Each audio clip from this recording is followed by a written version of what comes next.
happy to be joining the Congress party today, to be merging YSR Telangana party into the Congress party today. It was my father's dream to make Rahul Gandhi the Prime Minister, and I will work towards it. Whatever responsibility the Congress party will give me, I will faithfully perform it.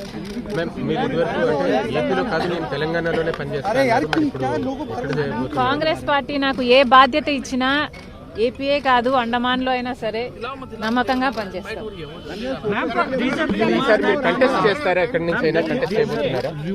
Congress party ఎలా నిర్ణయిస్తే అదే follow అవుతాం.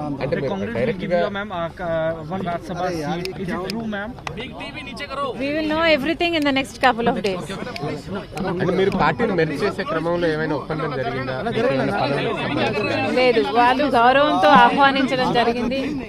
మేము రాజశేఖర్ రెడ్డి గారి కళ నెరవేర్చేందుకు BJP పార్టీని ఎలా అయితే కేసీఆర్ గారిని అక్కడ గద్దెదించామో బీజేపీ పార్టీ మన దేశానికి అధికారంలో ఉండడం మంచిది కాదు అని తలంచి రాహుల్ గాంధీని ప్రధానమంత్రిని చేసుకోవాలి, కాంగ్రెస్ పార్టీని అధికారంలోకి తీసుకురావాలి అని మనస్ఫూర్తిగా తలంచి చేరడం జరిగింది. మీరు అంటే తెలంగాణ అసెంబ్లీ ఎన్నికలకు ముందే ఈ ప్రయత్నం